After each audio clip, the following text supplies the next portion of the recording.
Let's check in with the Money Desk. We've got our business editor, Devin Murugan, who's standing by. Devin, what's happening?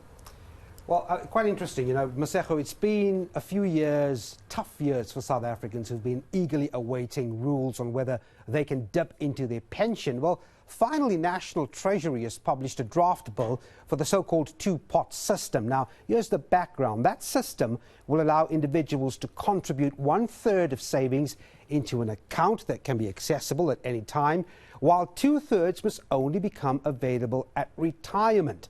The two-pot system aims, as I said, to encourage South Africans from cashing out their retirement savings when they resign. Now, John Anderson is the head of investments, products and enablement at Alex Forbes. He joins me to further unpack the bill. John, good afternoon. I hope you can hear me. Good afternoon. Yes. All right, before we get into the draft bill, I mean, presumably, let's start here. You've probably had tons of clients calling in to find out at what point they can dip into their savings. But we've still got a long way to go from that, have we not? And it kind of paints the picture as to how desperate people are, isn't it?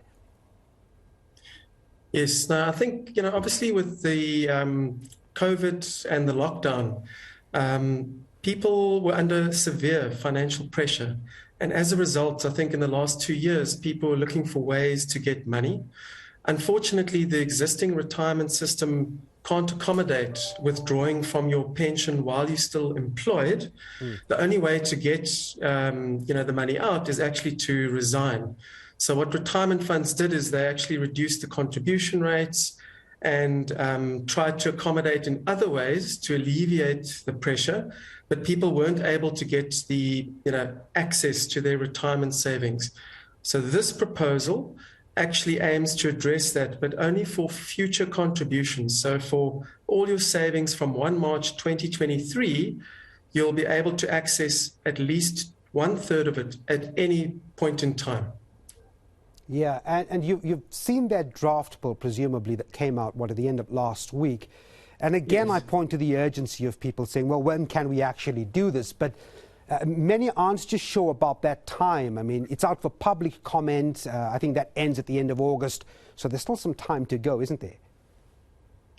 That's right. So we're only in the consultation phase at the moment. So this is hot off the press. On Friday, the Treasury released the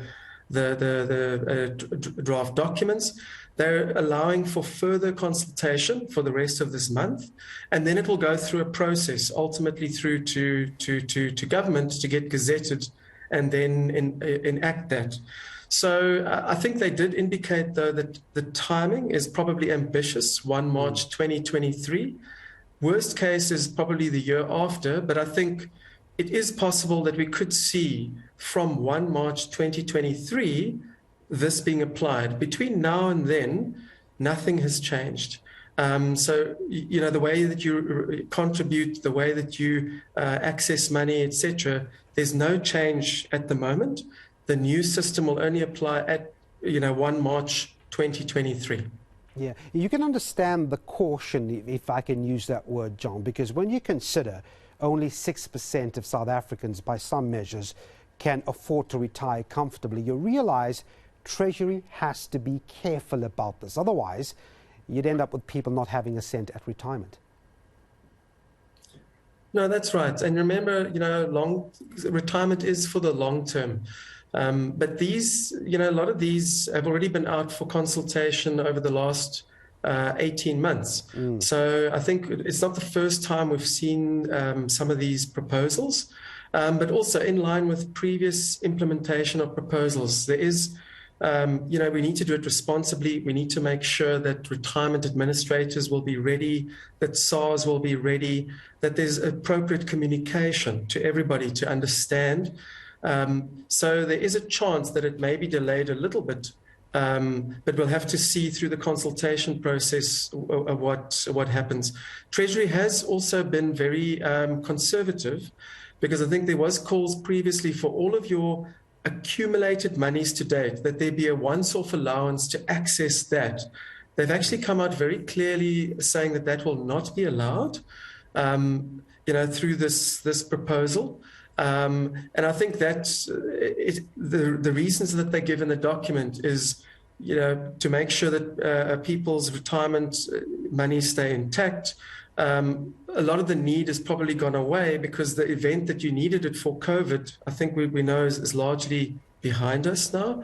And also there are other implications in changing. So they've been very clear now for people that your existing retirement savings, the existing rules will remain. The new rules will only apply for contributions from next year, or if we push it out to 2024 for implementation from that date onwards. John, if I can just, before I let you go, ask you, because you field questions, I would imagine, from many of the clients hoping to get info. What's the level of awareness in terms of how much people can really take out, how much a client has to leave in that pot for a retirement? Because as time rolls by and the more desperate people get, you can wonder why. I mean, it's no wonder why they're saying, well, can I have the whole bunch of that? But what's the level of awareness as it stands on how much people can dip in and take out? Now, I think generally the awareness isn't good. So there's a lot of education is going to be needed. Without even this two-pot system, there's a lot of people don't actually know sometimes even what they're contributing, what's actually their balances, and what they can do with it on exit or retirement. Never mind, this particular system over here. So it's going to be very important to make sure that proper communications put together, a lot of awareness is out there. And also because you've now got not just one pot, you've essentially got three pots, because it's two pots. It's the savings pot and the retirement pot, but because all monies up until 1 March 2023 will be treated per the old rules, you'll have this, what they call the vested pot. And you need to understand what the rules are around each of those. So a lot more communication needed. The awareness is not there.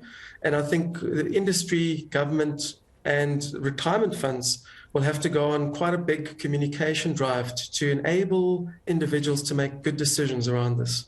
All right. Yeah, no, hopefully that awareness gets stepped up as we get to the actual launch date of that. John Anderson, Head of Investments, Products and Enablement at Alex Forbes.